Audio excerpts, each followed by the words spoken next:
Sal Mercogliano now is a former merchant mariner. He's also an adjunct professor of the maritime industry policy at the U.S. Merchant Marine Academy. He's a professor as well at Campbell University. Sal, this is remarkable, some of the things that Matt was just telling us about, including that backlog of ships. Somewhere approaching 200 ships now. I assume nobody else is going into the Suez Canal while this blockage exists. But what happens with a backlog of ships? Can they back out? Can they turn around?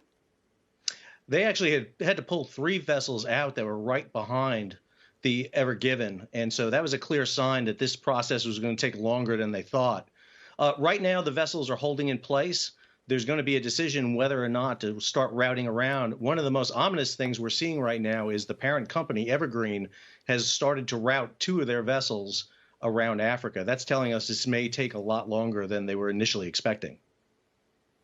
Let's talk about that. The Horn of Africa, the way ships used to travel before there was a Suez Canal, it is much longer.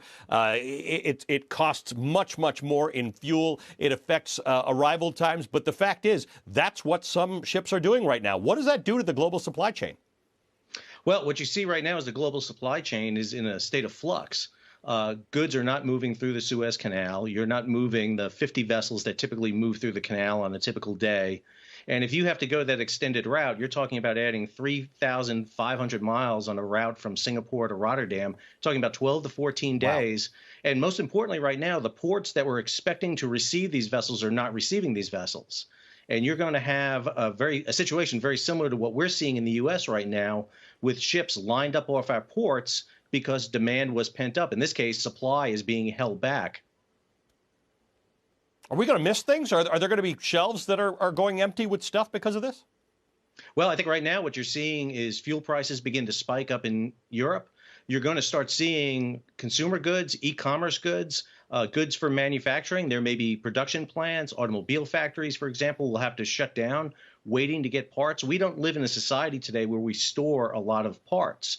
I go back to the situation we faced in early 2020, when all of a sudden there was no toilet paper. It's not that there was a shortage of toilet paper. There was a shortage of toilet paper where you needed it.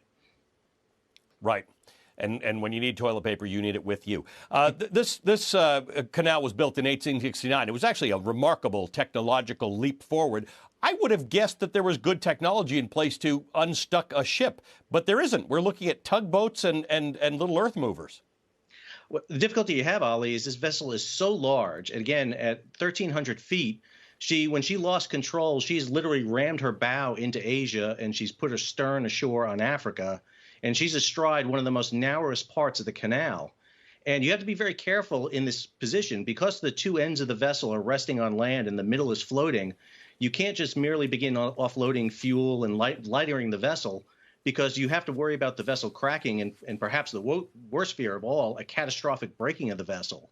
So you have to be very careful in how you start maneuvering this vessel. In truth, the canal was built to accept these vessels. In 2015, the canal was expanded. Ironically, when the canal closed for 8 years during the Six-Day War, maritime shipping got big. It actually started to route around Africa. And in the process after that, Egypt has continually expanded their canal to try to get these ships back in. The most recent expansion was to fit these ultra-large container vessels. Sal, thank you for your wisdom on this. What a remarkable story. Sal Mercogliano is a history professor at Campbell University and an adjunct professor at of maritime industry policy at the U.S. Merchant Marine. Thank you, sir. Shepard Smith here. Thanks for watching CNBC on YouTube.